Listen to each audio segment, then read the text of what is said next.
Illicit finance is the gravest national security problem that we face, and it really matters that we get our act together. It's not just that dirty money is eating away at democracy here in Britain.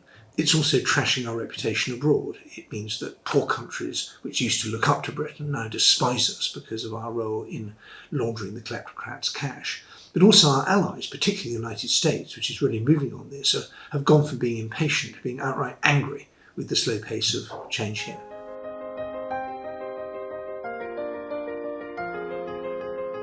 We're basically firing a pop gun at the problem. We have visa sanctions against people who don't want to come to this country. We go for asset freezes for people who don't have any assets here. We have something called unexplained wealth orders, which are supposed to take away unexplained wealth, but we don't use those against the people who might be really scared by them. We use them against people who have literally no friends, like the estranged wife of a disgraced Azeri banker, who no one's going to stick up for, which is the softest of soft targets. So it's all talk and no action, really. One of the really glaring outrages is the role played by what I call the pinstriped accomplices, the bankers and lawyers and accountants, who make a huge amount of money servicing the worst people in the world and basically managing their reputations, getting them into the financial system, and then suing anyone who tries to criticise them. And if we could do one thing, it would be to get our professional services firms to look at their clients through a moral lens rather than just a financial one. Our strategy on illicit finance should be about leading rather than lagging. We need to clean up our act at home on professional services firms who are the pinstriped accomplices to all this, on beneficial ownership, which is easily disguised in Britain. But we also need to work with other countries, taking the lead rather than holding them back on things like information sharing, replication of sanctions, protecting whistleblowers and investigative journalists. At the moment, Britain is a black hole and other countries are really cross with us, and we should be a leader on this. We invented international finance. We should be protecting it against the people who exploit it.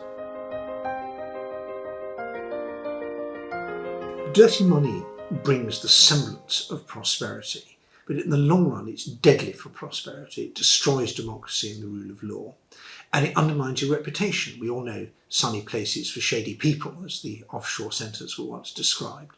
But Britain is turning into a soggy place for shady people. It's terrible for our reputation if we're seen as the kleptocrats' laundromat.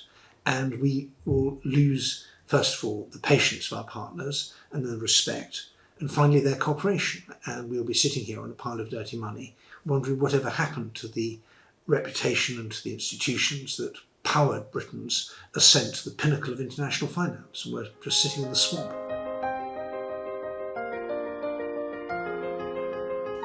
Democracy rests on the idea that the rules are basically fair.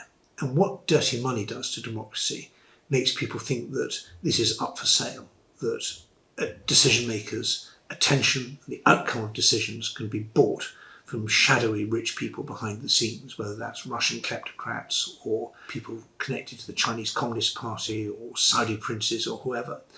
And that destroys the trust and confidence that's at the heart of democracy. And the result is that we are all less free and actually all poorer at the end of it.